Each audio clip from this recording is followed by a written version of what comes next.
We made it. We're finally in Charleston, South Carolina, and the reason why we're here, one of the big reasons why we're here, is to talk to Randi Weinstein, the founder of FAB. And FAB is an organization for women, by women in the restaurant and hospitality industry. They're having a big impact. We want to share their story and just learn more. This episode is brought to you by Restaurant Systems Pro. With excitement, allow me to introduce to you today's guest, founder of FAB, Randi Weinstein. Randi, are you feeling unstoppable today? Daily, I'm unstoppable. You are unstoppable. I You am. were such a help to helping us come to Charleston and connect with people from Charleston. If there's anybody who knows the Charleston restaurant scene better than you, I doubt I doubt there's anybody who knows it better than you. Oh, there's people out there. You were with the Food and Wine. Charleston Food and Wine. Wine and food. Sorry, thank you. Wine and Food Festival. So you were the director of that for how many years? 7 years? Director of Events and Logistics. Okay, for how many years? 7 years, right? For 7 years. 7 years. So Yes. you gave me a list of people that I should talk to, and you were really great with helping us connect with people here in Charleston. So before we get into the interview, I just want to say thank you so much for your support. You make things happen. You really do. And with that being said, let's get that motivational, inspirational ball rolling with a success quote or mantra. What do you got for us? Success quote or mantra, it has to be just ask. Just ask. What do you mean by that? Just ask for help. Ask if you want anything. Just ask. You don't know if you don't ask. I am relentless about it. If I have an idea and I think that I could see it, I will ask people their thoughts about it. Happened with FAB, throughout. It's an icebreaker. It is an icebreaker, and it also gives you validation that, you have something that's tangible and that's going to work. So you're an entrepreneur really early off in life, huh? Like this is kind of this bug to create has been a part of you really since you're a young woman. It's funny, the word entrepreneur, I feel someone had asked me not all that long ago, probably about 6 or 7 months ago, if I am an entrepreneur, because I feel that term is thrown around so easily these days. And I feel like there's a direct connotation to entrepreneur and making money. And then there is the entrepreneur that is someone who might be creative and has ideas, but hasn't parlayed into the financial aspect of it. So when I look at entrepreneur and I think about entrepreneur, I think about someone actually who has that direct correlation of making a lot of money and then can actually go from business to business, and that's what follows them. So if you ask me if I feel like I'm an entrepreneur, I feel like I'm a person that has a lot of ideas and that I will ask people their thoughts about it and see if I could parlay that into just being successful, not necessarily making tons of money, because that is I see that, and I think I can see. I think over time, where I've experienced, I feel like entrepreneurism is kind of evolving to be not just like fiscal, like goals, not just fiscal goals, but just like impactful goals. Like I want to create a business to make an impact. Like I'm like, we need money to run a business, but the objective, I think, is shifting from how much money can we make to what kind of social impact can we make. Are you seeing that too? Like that shift? Yes. So maybe you are more of an entrepreneur than you realize, because you are making a social impact, and it is a business. Money's moving. You're charging tickets for the tickets, right? Yes. So I hear what you're saying, but I'm actually hopeful that I think we're moving away from this idea that business is all about money, because it's not. I think it's more. It was about never that way for me. Yeah. It was Well, always any business that I have been associated with.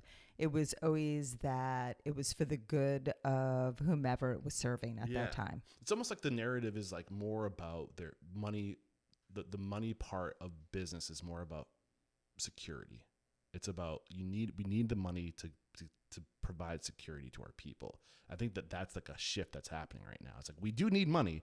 Like let there be no like what's the word? Don't be confused. Like we're here to make money. There's no mistake about it. There's no Exactly. mistake about it. Like we need to make money. Well, but because we need to provide security to our people, right? Well, it's that, and there are bills to be paid. Yeah. I mean, so when I was working with the festival, I think one of the best lines that Natalie Dupree, who is, she is a chef, a cookbook writer. She is very involved in La Dame. She's an incredible history. She had lived in, I'm fortunate that she lived in Charleston, and she was the original chair of the then Food and Wine Festival, and we had to change the name because we were going to be sued. But I remember we had a meeting with a sponsor, and we wanted them to increase their sponsorship. And she said, well, dear, you just can't pay people with ducks. And because they were giving us product. And it was the truth. And it's always stuck with me. Yeah. But, there are bills to be paid, and there are people that need to be paid, and everyone has to be paid their worth. And I stuck to my gut, and I called it FAB. What does that stand for? It's an acronym. So it could mean a lot of things. Could mean food and beverage. But in this case, it means females in business. Got it. But then it could mean females are baller, females are badass, females. Have fun with it. Yeah, And it's just exactly. it's a fabulous. Exactly. word. And you have to actually, in coming up with the name, that was It's feminine too, I feel like. It's feminine, but it was such a learning exercise then, because when you come up with a business, especially when it's a workshop, you have to use it in the name. One of the names they came up with was Hummingbird, and I was like, Hummingbird? I was like, is it a birding event? Is it is it a cake making? And, then you have to use it in a sentence. So are you going to the Hummingbird workshop? I'm like, that makes no sense. Are you going to FAB? Period. That made sense. So 2016, I have this great idea. I start, and I wanted FAB to be about not the recognizable names, because I wanted to be about the cogs in the wheel that make up this industry. So those people that you will never hear, and their position just has changed. They used to be the workhorse. Yeah. And, I think it depends upon what you want from your business. Do you want to be that person who becomes, known in the community, known nationally? I mean, there are different trajectories that everyone could take. Or do you want to just stay true and just have your restaurant or your business for your same purposes of you creating that? Like somewhere along the line, it changes. And so, for me, I want to be able to get the workhorses that are in the business. And so that could be HR, that could be PR, that could be the person doing CPG, that could be your, attorney. So you have to look at a business and look at the makeup. Who do you need to touch to be able to, the technology professional to be able to get your business on track. Yeah. Your finance person. I mean, so these are the people that you need to surround yourself around to be able to create your business. And I wanted FAB to be this oh shit moment. I didn't want someone that was like, my grandmother made the best peach pie, so I'm going to open up a peach pie bakery and serve peach pie all the time. Well, you're going to fail. Yeah. And number one, peaches are not available year-round. You read the E-Myth, didn't you? Yeah, I mean, it's like peaches aren't available. You're not going to hire your friends. You can't go and party with them. It's just not going to work. You have to understand your taxes. You have to understand real estate. You have to understand architecture. I like the joke.